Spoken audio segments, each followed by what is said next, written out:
भक्तिमयी माता एवं भद्र पुरुषों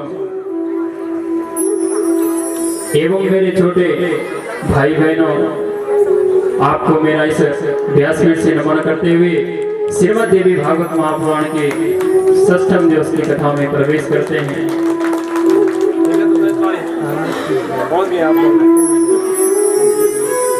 बड़े सौभाग्यशाली है महाराज, जीवन में सुंदर श्रीमद् देवी भागवत महापुराण श्रवण करने को प्राप्त हुआ है। आज महाराज श्रीमद् देवी भागवत महापुराण का कौन सा दिन है? कौन सा दिन है? इतने सारे पर कोई भी बोल नहीं पा रहा है। कौन सा दिन है आज?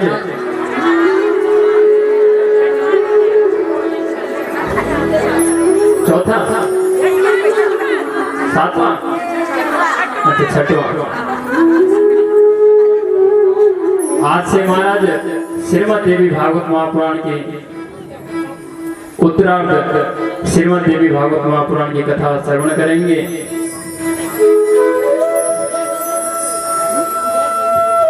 कल के प्रसंग में हमने अनेक दैत्यों की कथा श्रवण की थी।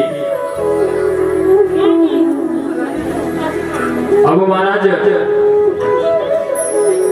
जन्मे जी ने जब व्यास जी से कथा श्रवण कर रहे थे, जब सृष्टि के बारे में प्रश्न किया कि हे गुरुदेव, सृष्टि की रचना किस प्रकार से होती है, इसको आप मुझे विस्तार पूर्वक श्रवण कराइए। तो आज महाराज व्यास जी सर्वप्रथम मां भगवती का ध्यान करते हैं, वंदन करते हैं। नारायणं नमस्कृत्य नरं चैव नरोत्तमं देवीं सरस्वतीं व्यासं ततो जयमुदीरये। यस्या प्रभावमखिलनैवेद्यदाता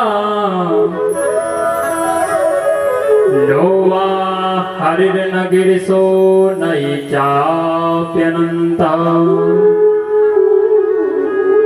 अंशासका अपि च ते किमुतान्यदेवाः।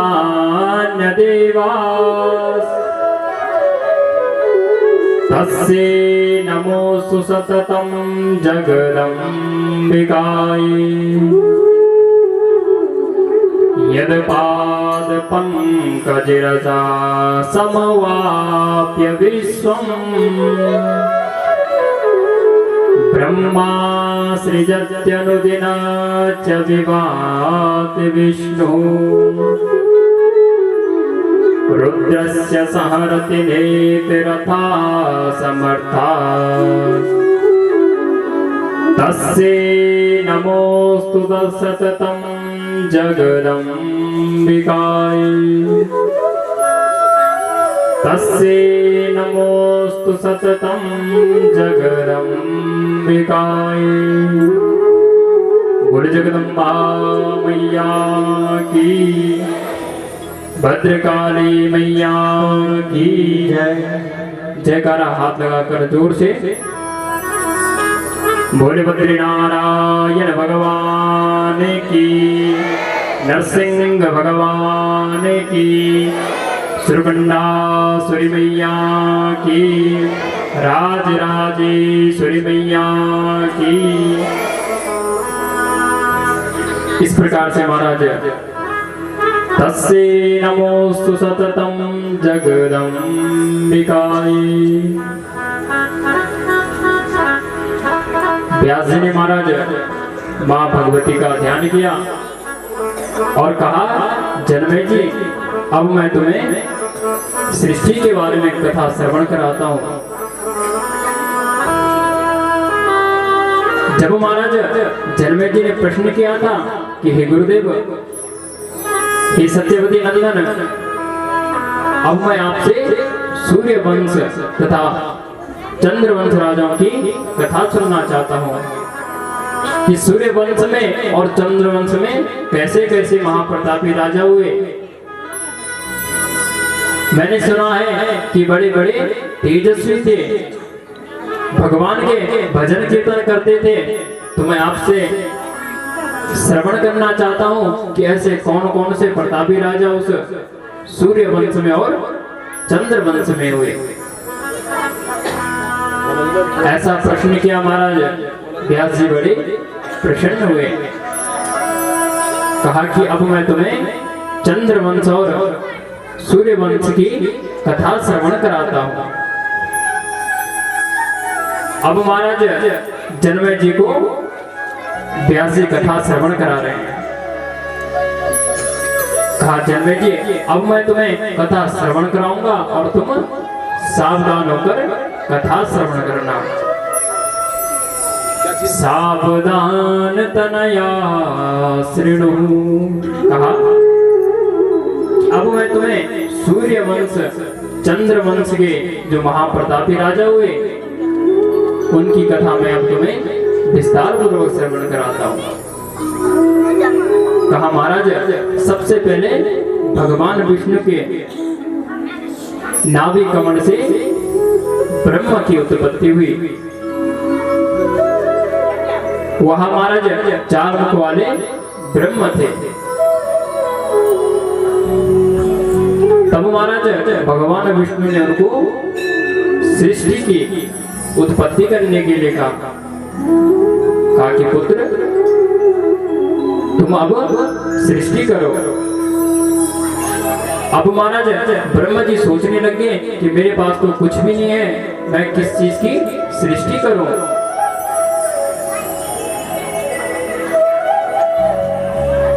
उसी समय महाराज भगवान ब्रह्मा ने मां भगवती का वंदन किया, मां भगवती का ध्यान किया और मां भगवती की कृपा से उनके महाराज मानसिक संकल्प से 7 मानस पुत्र उत्पन्न हुए, जिनका नाम महाराज मरीचि, अंगिरा, अत्रि, पुलह, क्रतु और पुलस्त थे। जब महाराज उन्होंने मानसिक सृष्टि की, फिर उनके रोम से महाराज भगवान रुद्र उत्पन्न हुए। गोद से महाराज नारद जी प्रकट हुए। चरण के अंगूठे से महाराज दक्ष पत्नी की उत्पत्ति हुई। और पुराणों में महाराज इसे वीरणी के नाम से इसे पुकारा जाता है। इन्हें महाराज अश्विनी नाम से भी इनको कहते हैं। और इनके ब्रह्मा के मानस पुत्र श्री नारद जी उत्पन्न हुए। जैसे महाराज जन्मे जी ने यह सुना, कहा गुरुदेव मैंने तो सुना है, अभी आपने कहा कि ब्रह्म के मानसिक पुत्र नारद जी हुए और पुराणों में दक्ष की उत्पत्ति हुई और उसको वीरणी के नाम से क्यों पुकारा गया। जैसे महाराज जन्मे जी ने व्यास जी से प्रश्न किया, कहा कि अभी अभी आपने तो कहा था कि नारद जी दक्ष के द्वारा वीरणी के गर्भ से उत्पन्न हुए और नारद जी ब्रह्म के मनुष्य भी हुए, या कैसे हुआ। इस प्रसंग को आप मुझे विस्तार पूर्वक श्रवण कराइए। जैसे महाराज व्यास जी ने सुना, कहा कि सबसे पहले ब्रह्मा जी ने दक्ष प्रजापति को आज्ञा दी कि तुम सृष्टि का विस्तार करो। तब महाराज दक्ष ने वीरणी के गर्भ से 5000 पुत्र संकल्प के द्वारा उत्पन्न किए। वे सब महाराज बड़े विस्तार से धर्म का पालन किया करते थे। और नारद ने उनसे कहा कि तुम पृथ्वी का परिणाम जानते हो, सृष्टि की उत्पत्ति कैसे करना चाहते हो? इसमें सुन तुम्हें क्या सफलता मिलेगी? तुम सृष्टि का विस्तार करके तुम्हें क्या सफलता मिलेगी? इस प्रकार से जब नारद जी ने कहा तो नारद जी के वचन सुनकर महाराज दक्ष के पुत्र हरियस्व नाम का विचार करने लग गया, सोचने लग गया कि नारद जी ने ठीक कहा कि तुम पृथ्वी का परिणाम जानते हो और सृष्टि को उत्पन्न करके क्या करोगे? जब महाराज ऐसे हरियस्व नाम के दक्ष के पुत्र ने सुना, सोचने लग गया कि अब क्या करो? पुनः महाराज ब्रह्मा जी ने उन्हें सृष्टि के पालन करने के लिए कहा।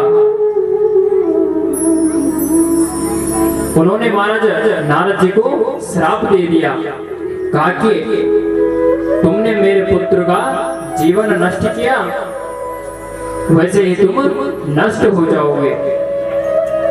ऐसा श्राप देकर महाराज इस श्राप के कारण नारद जी ने वीरणी के गर्भ से जन्म लिया था। फिर महाराज नारद जी रूप में उत्पन्न हुए। फिर दक्ष ने विचार किया कि पुत्रों को नारद बहका देता है, अब क्या करूं? अब महाराज पुनः सृष्टि का विस्तार करने लगे तो 60 कन्याएं उत्पन्न हो गई। जो 60 कन्याएं थी महाराज, उनमें से 13 कन्याओं का विवाह दक्ष ने कश्यप के साथ करा दिया। 10 कन्याओं का विवाह महाराज धर्म के साथ कर दिया। 27 का विवाह चंद्रमा के साथ कर दिया। 2 महाराज भृगु जी के साथ कर दिया। 4 आरण्यमिष्टि के साथ, 2 अंगिरा ऋषि के साथ। और जब महाराज 2 कन्याएं और बची थी तो पुनः अंगिरा ऋषि को प्रदान कर दी। कहा महाराज जब इनको उन्होंने प्रदान किया तो इन्होंने सृष्टि का पालन किया। बोले भक्त वत्सल भगवान की जय। इस प्रकार से महाराज जब कहा कि इन्हीं हो गए जो 60 कन्याएं थी, इन्हीं से मानव दानव पशु पक्षी सब उत्पन्न हुए। अब महाराज पुनः जन्मे जी ने व्यास जी से प्रश्न किया कि हे गुरुदेव, अब मुझे सूर्य वंश की कथा सुनाइए। तो व्यास जी कहते हैं जैसे मैंने नारद जी के मुख से सुना वैसे मैं आपको कथा श्रवण कराता हूँ। कहते हैं महाराज एक समय की बात है, नारद मुनि विचरण करते करते सरस्वती नदी के तट पर पहुंचे। जैसे महाराज वह सरस्वती नदी के तट पर पहुंचे तो मैंने उनको प्रणाम किया। बैठने के लिए महाराज उनके लिए आसन दिया और उनकी पूजा की, उनका वंदन किया मैंने। कहते हैं महाराज 7वें मनवंतर में जो प्रसिद्ध राजा हुए उनका चरित्र मैं तुमको सुनाता हूँ। सूर्य वंश में कौन कौन से ऐसे प्रसिद्ध राजा थे आप मुझे बताइए। महाराज ऐसा प्रश्न करते हुए पुनः व्यास जी कहने लगे कि अब मैं तुम्हें कथा श्रवण कराता हूँ। व्यास जी कहते हैं महाराज सर्वप्रथम जगत सृष्टा ब्रह्मा भगवान की नाभि कमल से उत्पन्न हुए। वे महाराज सृष्टि की रचना करना चाहते थे पर उनके पास सृष्टि करने के लिए कुछ नहीं बचा था। तब महाराज दक्ष ने प्रजापति दक्ष ने महाराज 13 कन्याओं का विवाह हुआ और इन्हीं से महाराज देवता, दानव, मानव, पशु पक्षी आदि उत्पन्न हुए। सूर्य के पुत्र थे महाराज वैवस्वत मनु। कथा ध्यान पूर्वक सुनिए महाराज। सूर्य के पुत्र थे वैवस्वत मनु और वैवस्वत मनु के पुत्र थे महाराज इक्ष्वाकु। इनके बाद महाराज इनके 9 पुत्र हुए। इनका नाम सयाति, दृष्ट, घृष्ट, त्रिशग्न, नाभाग आदि 10 पुत्र हुए। जब महाराज 10 पुत्र हुए थे उनमें से सबसे बड़ा इक्ष्वाकु था और उनके 100 पुत्र थे और उनमें से सबसे बड़ा महाराज विकुक्षी था। सबसे बड़ा महाराज आत्मज्ञानी था। नभग के पुत्र नाभाग हुए और नाभाग के अमरीश हुए जो महाराज परम भक्त भगवान का था। श्रीमद् भागवत महापुराण में कथा आती है अमरीश जी की। 9वें स्कंद में कथा श्रवण करने को मिलती है। जब महाराज अमरीश जी भगवान का भजन कीर्तन करता रहता था। कहा महाराज अमरीश जी बड़े भक्त थे। धृष्ट के पुत्र हुए महाराज धृष्ट नाम के जो राजा थे उनके पुत्र हुए दृष्टि जो महाराज क्षत्रिय ब्राह्मण हो गए थे।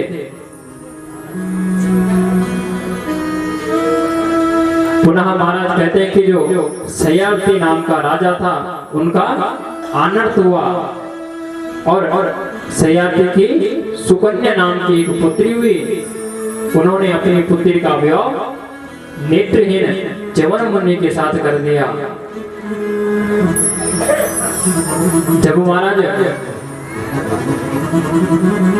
राजा जन्मेजय ने सुना तो कहा गुरुदेव सयाति राजा ने अपने सुकन्या नाम की जो पुत्री थी उसका विवाह नेत्रहीन च्यवन ऋषि के साथ क्यों कर दिया? ऐसा क्या कारण हो गया था कि जो च्यवन मुनि के साथ सयाति ने अपनी पुत्री सुकन्या का विवाह कर दिया? कहते हैं महाराज व्यास जी कहते हैं कि एक समय जो सयाति राजा थे बड़े प्रभावशाली थे। उनकी 4 पत्नियां थी। सब महाराज राजा से प्रेम करती थी। पतिव्रता स्त्री थी। उनके महाराज भजन कीर्तन करती रहती थी और उनकी एक सुकन्या नाम की पुत्री थी। वह महाराज एक दिन सरोवर में स्नान करने के लिए गई और उसके चारों ओर से हरे भरे वृक्ष थे और उसे एकांत के स्थान में महाराज जब उसने वहां पर च्यवन मुनि को देखा तो वह तप कर रहे थे। जैसे महाराज उसने च्यवन मुनि को देखा तो वह कई वर्षों से तप कर रहे थे। जब वह तप कर रहे थे तो उनके शरीर की महाराज मिट्टी का ढेर बन गया था। दीमक लगी हुई थी महाराज। दीमक ने उनके शरीर को नष्ट कर दिया। जैसे सुकन्या ने देखा कि यहाँ पर यह मिट्टी का ढेर है उसी समय उसने एक कांटा लिया और उसने च्यवन मुनि की नेत्र उस कांटे को चुबा दिया महाराज और च्यवन मुनि अंधे हो गए। बोले भक्त वत्सल भगवान की जय हो। नारायण भगवान की जय। जैसे महाराज च्यवन मुनि की नेत्र फटी, तो वैसे राजा सयाती के कुछ गड़बड़ कर दिया। अब महाराज इधर प्रजा बड़ी परेशान हो गई, सोचने लगी कि अब क्या किया जाए। सयाती राजा ने सोचा क्यों ना इन्होंने कुछ पाप कर दिया, अपनी प्रजा को अपने पास बुलाया। प्रजा ने कहा कि हमने तो ऐसा कोई कार्य नहीं किया जिससे मुनि क्रोध हो। उसी समय महाराज जो उनकी कन्या थी, सुकन्या नाम की जो सयाती राजा की कन्या थी, उसे पूछा, बेटी आपने कोई ऐसा कर्म किया जिससे राजा ने हमारी प्रजा पर दुख पहुंचाया। कहा, पिताजी जब मैं सरोवर में स्नान कर रही थी तो पेड़ के नीचे एक मिट्टी का ढेर था और मैंने वहां पर कांटे से उस मिट्टी के ढेर में छुपा दिया। तो महाराज सयाती ने कहने लगे, अरे तुमने तो बड़ा पाप कर दिया, तुमने तो च्यवन मुनि की नेत्र को फाड़ दिया। इधर महाराज सभी परेशान हो गए। कहा बेटी तुमने ऋषि के प्रति इतना अपराध कर दिया, इसलिए सबको कष्ट उठाना पड़ रहा है। आज हमारी प्रजा भी बड़ी कष्ट में है, जाने में हो या अनजाने में कर्म को हमें भोगना ही पड़ता। जिस प्रकार से महाराज करंट लगेगा और अनजाने में लग गया तो करंट भी लगेगा। तुलसीदास जी महाराज बड़ा सुंदर वर्णन करते हैं।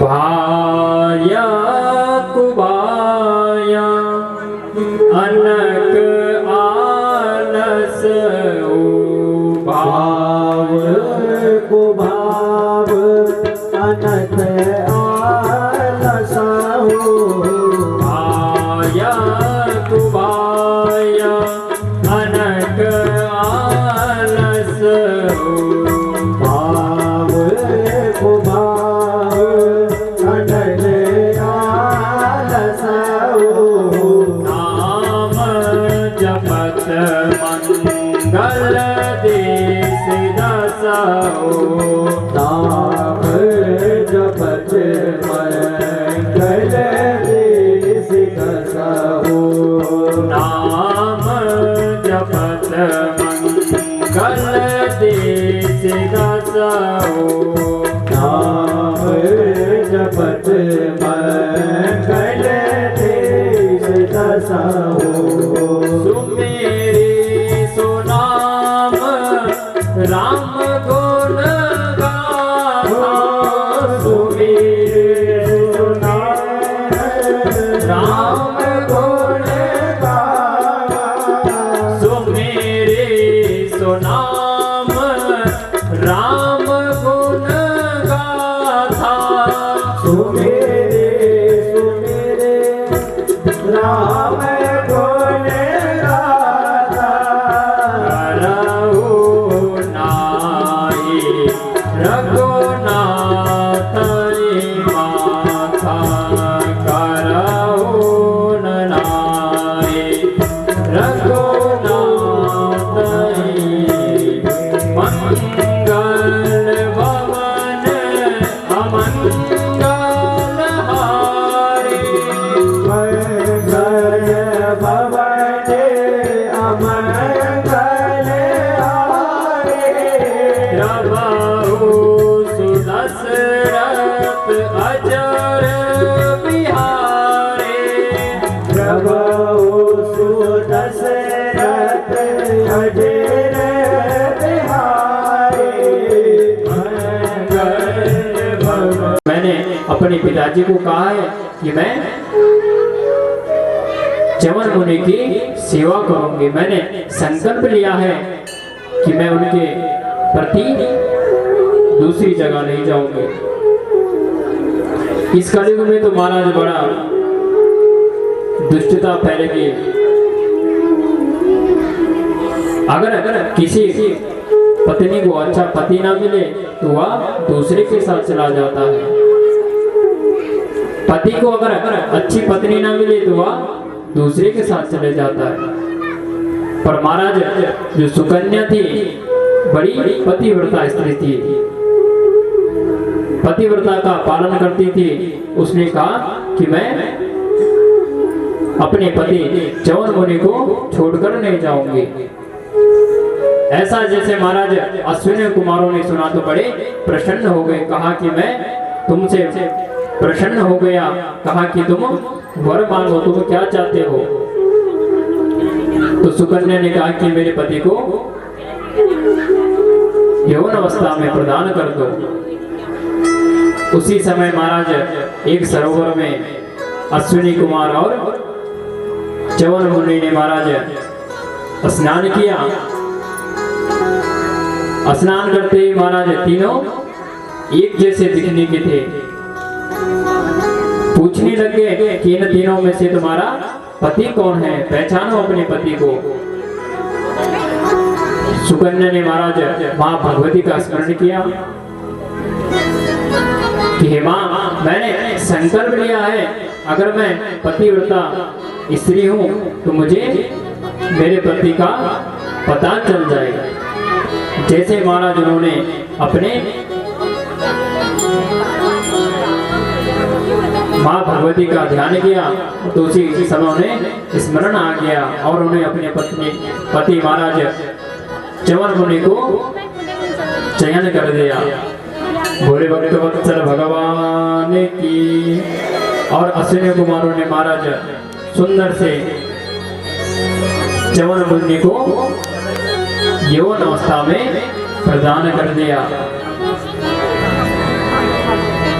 इस प्रकार से महाराज जन्मे जी को व्यास जी ने कहा कि इस प्रकार से उनकी कन्या ने राजा च्यवन के नेत्र को फोड़ दिया था, तो इसलिए च्यवन मुनि के साथ सयाति राजा को अपने पुत्री का विवाह करना पड़ा। इस प्रकार से महाराज सुंदर सा प्रसंग महाराज व्यास जी जन्मे जी को कथा श्रवण करा रहे हैं। आप लोग 6 दिन से कथा श्रवण कर रहे हैं, तो इसमें किसका प्रसंग चल रहा है किसी को पता है? जिस प्रकार से महाराज भागवत में सुखदेव जी और राजा परीक्षित जी का प्रसंग चलता है, परीक्षित जी सुखदेव जी से प्रश्न करते हैं तो सुखदेव जी उसका उत्तर देते हैं। तो आप लोग 6 दिन से श्रीमद् देवी भागवत महापुराण की कथा श्रवण कर रहे हैं, तो इसमें कौन प्रश्न करता है और कौन उत्तर देता है, कोई बता सकता है?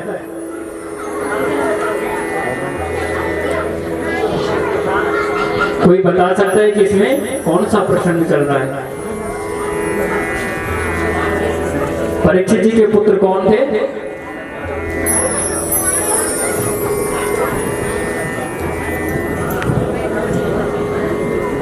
और सुखदेव जी के पिताजी कौन थे? कौन? बस आयो टाइम पास करो करेंगे। यह मनुष्य जीवन है महाराज, तो कथा को श्रवण करो। श्रीमद् देवी भागवत महापुराण में व्यास जी सुखदेव जी के पिताजी हैं और जन्मे जी राजा परीक्षित जी के पुत्र हैं। इनका प्रसंग चल रहा है। जन्मे जी व्यास जी से प्रश्न करते हैं और व्यास जी जन्मे जी को उसका उत्तर देते हैं। कथा को श्रवण करो महाराज, इसका मनन करो, चिंतन करो। ये मनुष्य जीवन मिला है, इसका सदप्रयोग करो। समय तो हमारा कहीं पे भी निकल सकता है, पर माँ भगवती के चरणों में आए हैं तो माँ भगवती का ध्यान करो, उनकी कथा सुनो। अगर किसी से पूछ लिया जाए कि श्रीमद् देवी भागवत महापुराण में कितने श्लोक हैं तो कोई नहीं बताएगा। हर दिन मैं पूछता हूँ, इसलिए पूछता हूँ कि तुम्हें याद रहे, ताकि कल के दिन कोई पूछे कि वहां कथा हुई थी, कौन वहां पर व्यास जी आए थे, तुमसे कोई भी पूछ सकता है कि उन्होंने आज कथा में क्या श्रवण कराया। तो इसलिए ध्यान रखना चाहिए, ज्यादा नहीं तो कम से कम 2-3 प्रसंगों को एक दिन में उसका मनन करना चाहिए, चिंतन करना चाहिए। तो श्रीमद् देवी भागवत महापुराण में व्यास जी और जन्मे जी का प्रसंग चल रहा है। जन्मे जी किसके पुत्र हैं? परीक्षित जी के। और व्यास जी किसके पिताजी हैं? सुखदेव जी के। इस प्रकार से महाराज जब जन्मे जी व्यास जी को कथा श्रवण करा रहे थे, पुनः महाराज जन्मे जी व्यास जी से प्रश्न कर रहे हैं कि गुरुदेव, उसके बाद जब च्यवन मुनि के साथ उनका विवाह हो गया, वो यौवन अवस्था को प्राप्त हो गए, तो एक दिन महाराज सयाति राजा की पत्नी ने सोचा, कहा कि तुमने अपनी कन्या का विवाह तो नेत्रहीन के साथ कर दिया, पर वो वहां कैसे रह रहे होंगे, कैसे उनका पालन पोषण हो रहा होगा। तो आज महाराज सयाति राजा च्यवन मुनि के आश्रम में पहुंचे। जैसे महाराज च्यवन मुनि के आश्रम में पहुंचे तो राजा सयाति ने देखा कि वहां पर एक यौवन अवस्था में एक राजा थे। महाराज सोचने लगे कि कहीं मेरे पुत्री ने दूसरा विवाह तो नहीं कर दिया। तो उसी समय महाराज अपनी पुत्री सुकन्या से सयाति राजा ने पूछा कि हे बेटी, यह कौन है? तुमने कहीं दूसरा विवाह तो नहीं कर दिया? तो कहने लगे महाराज, कहा पिताजी, मेरे पतिदेव अश्विन कुमारों की कृपा से उन्होंने मेरे पति को यौवन अवस्था प्रदान कर दी। जब महाराज इस प्रकार से श्री व्यास जी जन्मे जी को कथा श्रवण करा रहे हैं, तस्मात् भजस्व पिबक भासिनी चारुवक्त्रे एवं वयो तव सुखाय विशाल नेत्रे देवालयेषु चक्रिशोत्तरिवृंशभोगा त्यक्त्वा मुनिजठरमासु नृपेन्द्रपुत्री। इस प्रकार से महाराज व्यास जी जन्मे जी को कथा श्रवण करा रहे हैं।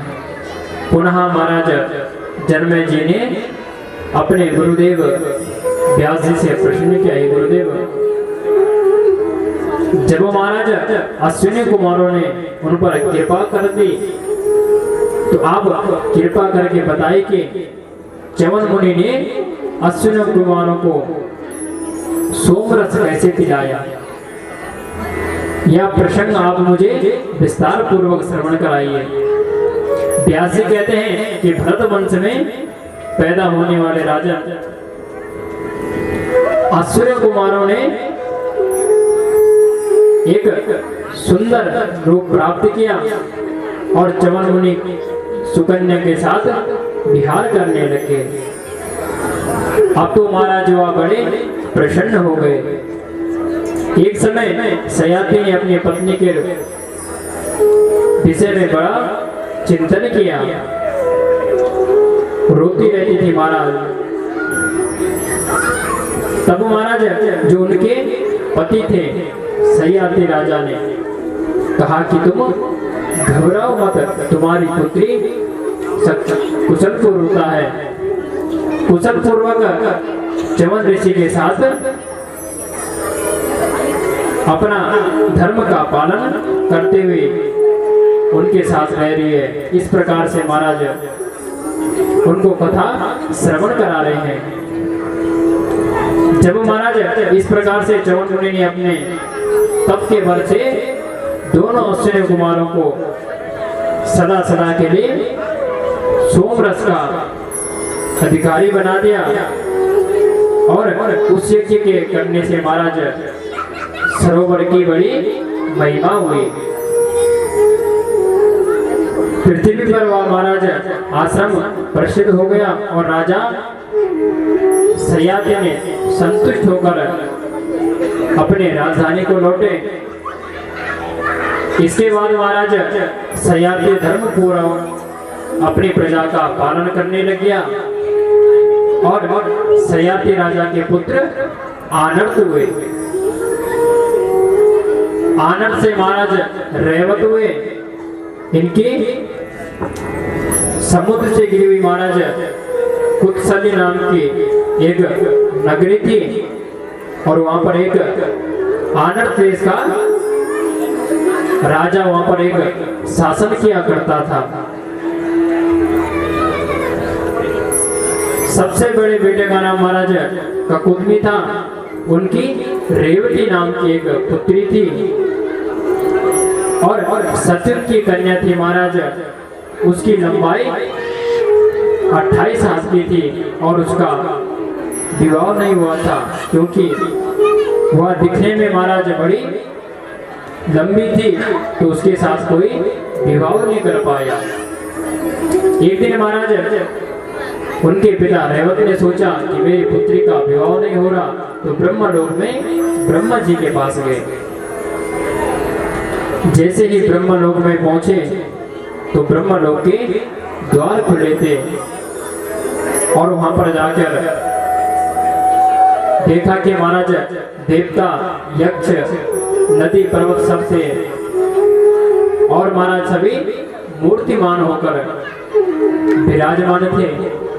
उसी समय महाराज वहां पर ऋषि मुनि सभी महाराज ब्रह्मा जी के सामने हाथ जोड़कर कहने लगे। जब वह खड़े हो गए तो पुनः महाराज जनमेजय जी ने प्रश्न किया, हे गुरुदेव, मेरे मन में पुनः आश्चर्य हो रहा है कि रेवत अपनी कन्या का वर ढूंढने के लिए क्यों गए और उन्होंने ब्रह्मलोक में ही प्रवेश क्यों किया। मैंने प्राचीन समय में कथा श्रवण की थी कि ब्रह्म को जानने वाला ब्राह्मण ही ब्रह्मलोक में प्रवेश कर सकता है। तो राजा रेवत अपनी पुत्री के लिए वर ढूंढने ब्रह्मलोक में क्यों गया। जैसे महाराज ऐसा प्रश्न जनमेजय जी ने व्यास जी से कहा तो कहा कि ब्रह्मांड के मध्य भाग में सुबेरु पर्वत नाम था। पर्वत पर इंद्रलोक में यम की सैमी नामक की एक पुरी थी और वहां पर कैलाश पर्वत था और सत्यलोक में वैकुंठ लोक पर विद्यमान था। वहां पर भगवान विष्णु का परम पद था। वहां पर भगवान विष्णु रहते थे। जब महाराज रेवत वहां पर गया और भगवान से प्रार्थना करने लगे कि मेरी पुत्री के सहयोग के लिए कोई वर ढूंढो, तब महाराज भगवान विष्णु ने मां भगवती का ध्यान किया और मां भगवती की कृपा से रेवत की जो पुत्री रेवती थी उसका विवाह हो गया। बोले भक्तवत्सल भगवान की, जगदम्बा मैया की, भक्तवत्सल भगवान की जय। इस प्रकार से महाराज रेवती की पुत्री रेवती का विवाह हुआ। तत्पश्चात महाराज पुनः जन्मे जी प्रसन्न करने लगे, हे गुरुदेव उसके बाद मानधाता की उत्पत्ति कैसे हुई।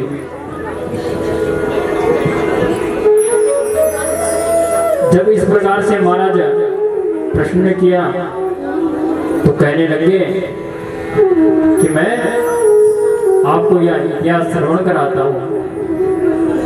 कहते हैं कि युवनाश का पुत्र युवनाश हुआ और उनके पुत्र मानदाता थे महाराज, जो भगवती के परम भक्त थे। इन्होंने माँ जगदम्बा के तीर्थों में जाकर माँ भगवती का वंदन किया। 1000 वर्ष तक महाराज उन्होंने मंदिरों 1008 मंदिरों का उन्होंने सुंदर निर्माण किया और भगवान का भजन कीर्तन करते रहते थे। जब भगवान का भजन कीर्तन किया करते थे तो इनकी 100 रानियां थी और माता के गर्भ से उत्पन्न होकर महाराज उनके पिता के उदर से जब उनको फाड़कर निकाला था तब उनका नाम मानधाता पड़ा। बोले भक्त वत्सल भगवान की जय, श्रीगंडासुरी मैया की जय। ओ सीताराम राधे श्याम बोल करा, सीताराम राधे श्याम बोल करा। दुई दिन को मन की चोला मत करा, हरि ओम। दुई दिन को मन की चोला बोल करा, सीताराम राधे श्याम बोल करा, सीताराम राधे श्याम बोल करा।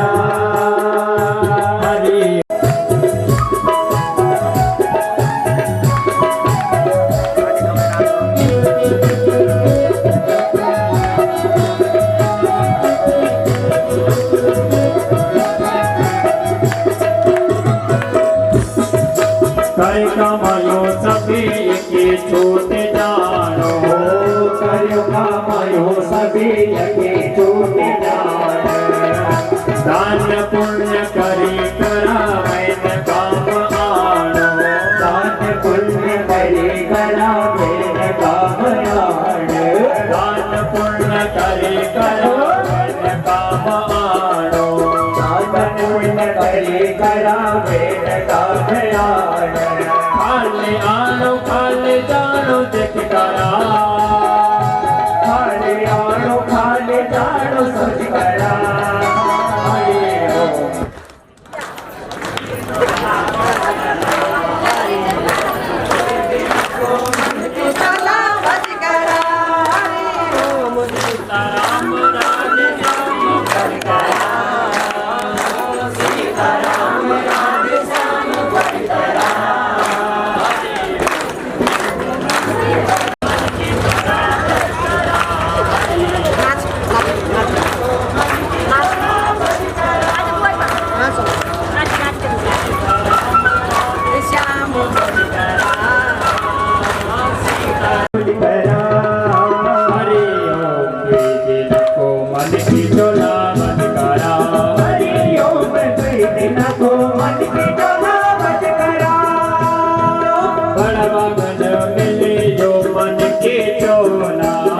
बड़ा बागन मिले यो मन के चोला, बड़ा बागन मिले यो मन के चोला, बड़ा बागन मिले यो मन के चोला।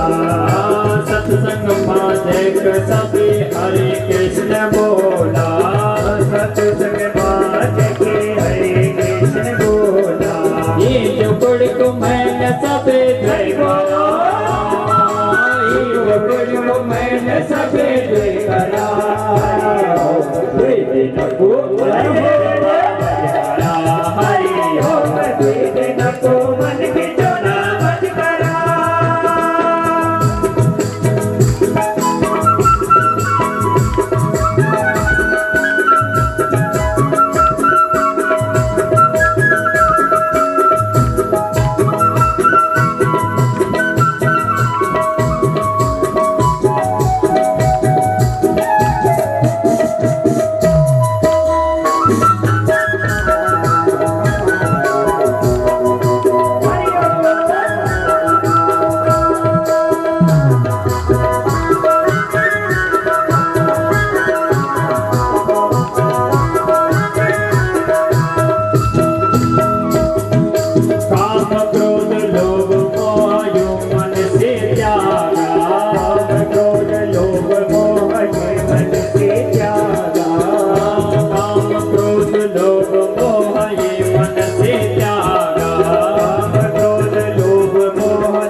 राम राधे श्याम बोल करा, होय होय होय सीताराम राधे श्याम जप करा।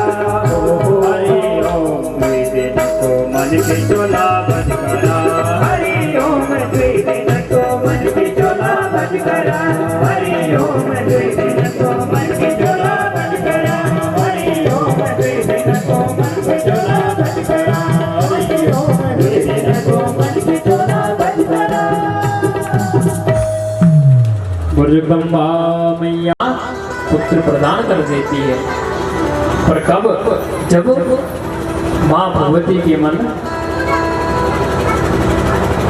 अगर हमारे मन में माँ भगवती के लिए श्रद्धा है, भाव है, प्रेम है, तो माँ भगवती तभी कृपा करती है। जिस प्रकार से महाराज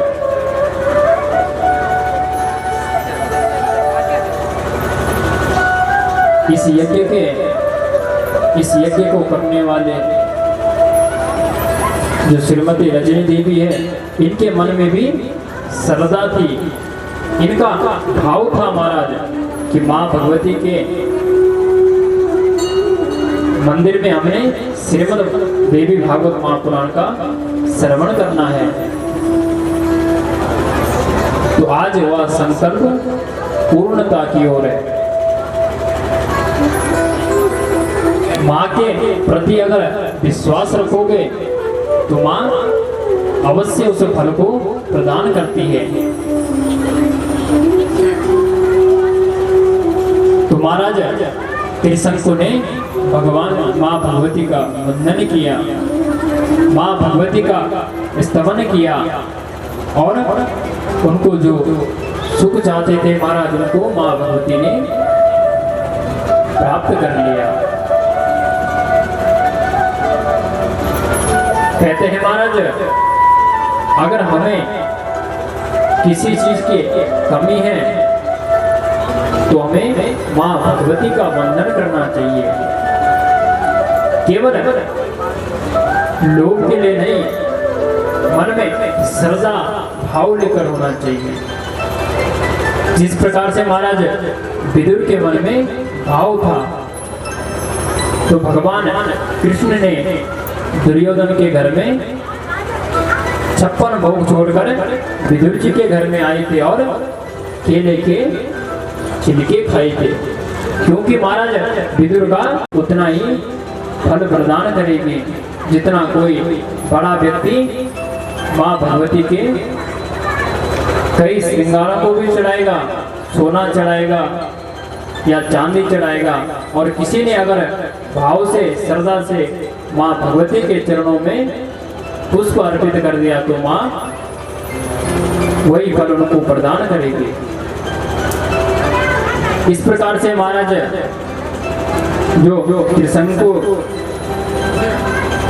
राजा थे, उन्होंने माँ जगदम्बा का ध्यान किया, वंदन किया, श्रद्धा से उन्होंने माँ भगवती का आराधना किया और उन्हें माँ भगवती ने उनका जो मनोवांछित फल था वह प्रदान कर दिया। इस प्रकार से महाराज जनमेजय जी को व्यास जी कथा श्रवण करा रहे हैं। कहते हैं एक समय भूख से व्याकुल होकर महाराज एक दिन चांडाल घर में प्रवेश कर गया और जैसे उसने घर में प्रवेश किया, घर में प्रवेश करते ही रसोई में घुस गया और वहां पर खाने की वस्तु ढूंढने लग गया। जैसे महाराज उसने खाने की वस्तु ढूंढी, जैसे उसे खाने की वस्तु प्राप्त हुई तो वह भोजन करने लग गया। उसी समय राजा ने देखा, कहा कि आज यहाँ कौन आ गया जो हमारे रसोई में घुस गया। उसी समय राजा ने देखा कि यह कौन है। जब उससे पूछा तो उसने कुछ भी नहीं कहा। बड़ा क्रोध से महाराज राजा पे युद्ध करने लग गया। आज महाराज राजा सोचने लग गया कि यह कौन आ गया। उस चांडाल ने महाराज राजा पर प्रहार करने लग गया। प्रहार करते करते जब उस राजा की मृत्यु हो गई तो जो राजा की पत्नी थी उसने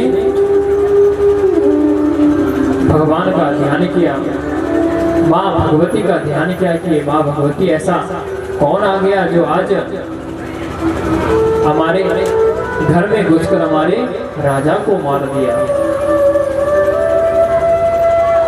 तो माँ भगवती ने कहा, अरे देवी, जो तुम्हारे राजा थे, पति थे, उनका चांडाल नाम का एक दैत्य था, वह तुम्हारे घर में आकर उसने प्रवेश किया और तुम्हारे पति को मार दिया। दुश्चाहारो न कर्तव्य सर्वकालोपमिच्छता आज्ञया मनुना प्रोक्ता कर्मणा सप्तचान्यदपा। जैसे महाराज ऐसा वचन सुना तो देवी ने कहा कि अब मेरे पति का उद्धार कैसे होगा। इस चांडाल के हाथ से तो मर गया, पर इसका उद्धार किस प्रकार से होगा। तो महाराज माँ भगवती ने अपने नवरात्रों की महिमा बताई। कहा कि तुम नवरात्रों करो, उसमें 9 दिन तक मेरे व्रत करो, उससे तुम्हारा पति का उद्धार हो जाएगा। आज महाराज रानी घर में नवरात्र के व्रत रखने लगती। जैसे महाराज 9 दिन हो गए, कन्याओं को जिमाकर ब्राह्मण को भोजन करके ब्राह्मण की विदाई करने लगी। उसी समय महाराज उसका पति उनके घर में वापस आ गया। उसी समय महाराज रानी बड़ी प्रसन्न हुई कि माँ भगवती की बड़ी कृपा हुई मेरे पे, जो मुझे मेरा पति मुझे प्राप्त हो गया। तो इसलिए महाराज अगर हमें किसी चीज की अगर हमें कमी होती है, अगर हमारे पास धन नहीं है, पुत्र नहीं है, राज्य नहीं है, तो माँ भगवती का वंदन करना चाहिए। माँ भगवती के 9 दिन तक व्रत करना चाहिए, पर श्रद्धा से 9 दिन तक माँ भगवती के चरित्रों का गान करना चाहिए। प्रातः काल उठकर स्नान करके माँ भगवती का वंदना करना चाहिए।